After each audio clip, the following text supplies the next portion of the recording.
કરો સંકલ્પ માવા મુક્ત ગુજરાત આ ઝુંબેશને શરૂ કરવામાં આવી છે ત્યારે જુદા જુદા જિલ્લામાંથી લોકો તેમાં જોડાઈ રહ્યા છે ત્યારે મોરબીની એક સિરામિક કંપનીની કે જેનો પાયો નાખવામાં આવ્યો ત્યારથી ડાયરેક્ટરોએ વ્યસન મુક્તિનો સંકલ્પ કરવામાં આવ્યો છે અને ઓફિસ વર્કના કર્મચારીઓ તો ઠીક પરંતુ વેપારીઓ અને ગ્રાહકોને પણ સિરામિક યુનિટની પ્રીમાઇસીસમાં તમાકુ અને તમાકુનો ઉપયોગ કરીને બનતા માવા મસાલા ખાવા પર પ્રતિબંધ છે અને જો ગ્રાહક કે વેપારી કારખાનામાં આવ્યા પછી પણ વ્યસન કરવામાં આવે તો તેની સાથે વેપાર કે ધંધો કરવામાં નથી આવતો।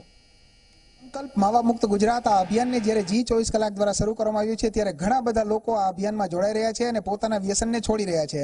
જો કે આજે આપણે આવ્યા છીએ મોરબીની અંદર આવેલ એક સિરામિક કંપનીમાં કે જે કંપનીનો પાયો નખાયો ત્યારથી જ આ કંપનીના ડાયરેક્ટરોનો એક એવો સંકલ્પ છે કે આ કંપનીની અંદર આવતા કર્મચારીઓ વ્યસન મુક્ત હોય અને સારામાં સારી રીતે પોતાનું શરીર જાળવી શકે અને સારામાં સારું વેતન મેળવી શકે।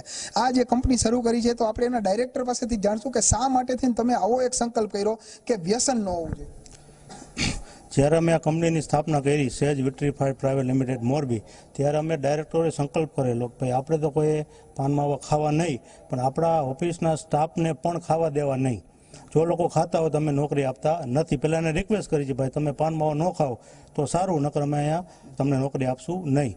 એવી રીતે જેટલા પણ અમારા સપ્લાયર આવે છે એ લોકો બધા શું પાન માવાના તો બંધાણી હોય જ છે એ લોકોને અમે રિક્વેસ્ટથી વાત કરી કે ભાઈ તમે આ પાન માવો બંધ કરો નકર અમારે બિઝનેસ કરવો નથી કાં તમે તમારું માઉથ વોશ આઉટ કરી આવો પહેલાં પછી અમે આગળ બિઝનેસ કરશું। જે પણ કહીએ છીએ પોઝિટિવ એના થિંકિંગ માટે અમારા માટે તો કંઈ કહેતા નથી। મોઢું એનું છે પૈસા એનો શરીર એનું છે। એ લોકો કદાચ 15 મિનિટ મારા પાસે બિઝનેસ કરવા આવે તો અમારી ટોકિંગ દરમિયાન મોઢામાં માવો હોય તો રૂડલી ફીલ થાય મને પોતાને કારણ કે હું પોતે ખાતો નથી મારે એને રિપીટ પૂછવું પડે ભાઈ તું શું બોલે 2 વખત મોઢામાં માવો એટલે ખબર પડે નહીં કાંઈ એટલે પછી એ લોકોને સમજાય છે અને ઘણા લોકોએ સપોર્ટ કર્યો છે અમને અને એ લોકોએ માવા બંધ કરી દીધા। જ્યારે મારી ઓફિસમાં એન્ટર થાય છે ત્યારે કોઈ પાન માવો ખાતું નથી। જે રીતે ભાઈ વાત કરે છે તમારા ડાયરેક્ટર કે આપણી કંપનીની અંદર જે કોઈ આવે છે તે પાન માવા મૂકીને જ આવે છે અંદર તો તમે અહીંયા જ્યારે વ્યસન મુક્ત વાતાવરણમાં નોકરી કરો છો કેવું ફીલ થાય છે? તો અમારું ફેમિલીમાંથી કોઈ પણ વ્યસનની નથી ને હું પણ ખાતો નથી પણ મેં બીજા એમ્પ્લોઈઝ પાસેથી પણ જોયું જે છાણે ખૂચરે ક્યારેક ક્યારેક ખાતા હોય પણ એ પણ ડાયરેક્ટર્સ અને બધા સેટનું અને બીજા બધાનું મેનેજમેન્ટ જોઈ અને એને પણ અંદરથી એવું ફીલ થાય છે કે ભાઈ મારે ખરેખર આ મૂકી દેવું જોઈએ અને ઘણા દાખલા એવા મેં જોયા છે અંદર રહીને કે જે પહેલા ખાતા હતા છાનામુના એને મૂકી દીધા। नहीं करेगा उसका हेल्थ अच्छा रहेगा उसकी फैमिली अच्छी रहेगी आर्थिक लाभ तो है ये पैसा वेस्ट होने से बचता है और आपकी हेल्थ में सुधार आता है। ये तो प्राइम मिनिस्टर ऑफ इंडिया भी ये अभियान चला रहे हैं लोगों की समझ में नहीं आता है तो अभी इसमें तो कोई जबरदस्ती नहीं कर सकता। ये तो जागरूकता का विषय है अपने आप में खुद सोचना चाहिए और इसको अमल में लाना चाहिए। બીજા કર્મચારી મિત્રો પણ આપણી સાથે જોડાયેલા છે આપણે એમની પાસેથી જાણશું કે ખાસ કરીને તમે આ કંપનીમાં જ્યારે જોઈન્ટ થયા ત્યારે પહેલા તમારે જે કાંઈ વ્યસન હતું તો કયા પ્રકારનું હતું ને અત્યારે શું છે પરિસ્થિતિ?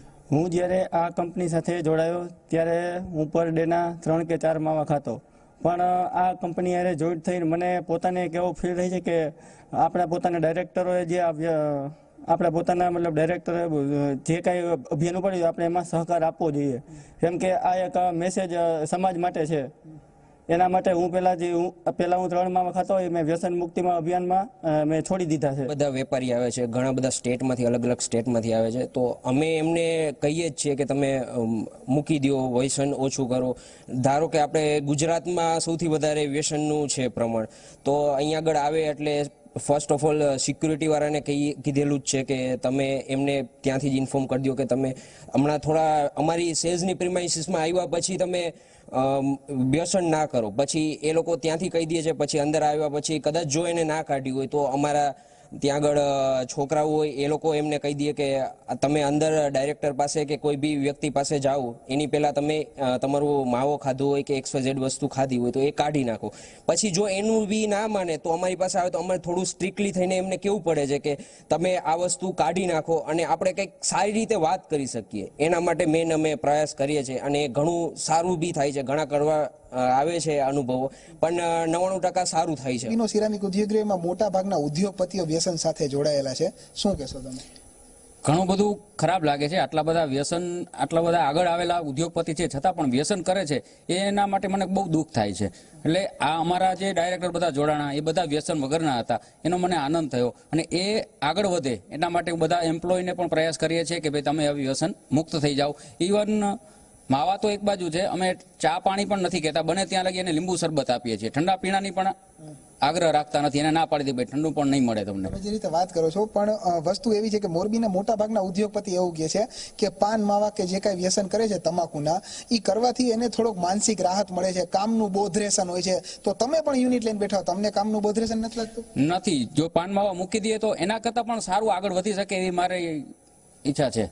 એટલે ખરેખર જો કામનું બોધરેશન ઘટાડવું હોય તો વ્યસન કરવું જરૂરી છે, તમને એવું લાગે? ના, બિલકુલ નહીં. કામનું બોધરેશન ઘટાડવું હોય તો વ્યસન છોડી દેવું જોઈએ, તો ઓટોમેટિક કામના બારણમાંથી તમને મુક્ત થશે અને આનંદ આવશે. જે રીતે આપણે સેજ સિરામિકના ડાયરેક્ટર અને એના કર્મચારીઓ સાથે વાત કરી અને તેમના કહેવા પ્રમાણે વ્યસન મુક્ત વાતાવરણની અંદર કામ કરવાથી એક તો સ્ફૂર્તિ વધે છે અને બીજી વસ્તુ કે વ્યસન મુક્ત રહેવાથી શારીરિક અને આર્થિક ફાયદો થાય છે. માટે આ કંપનીના દરેક કર્મચારીઓ હાલમાં જે ઓફિસ વર્કની અંદર છે તે વ્યસનથી દૂર રહે છે અને આગામી દિવસોમાં આ કંપનીનું એવું એક આયોજન છે કે આ કંપનીની અંદર નાનામાં નાનો કર્મચારી પણ વ્યસનથી દૂર રહે. હિમાંશુ ભટ્ટ, ઝી 24 કલાક, મોરબી.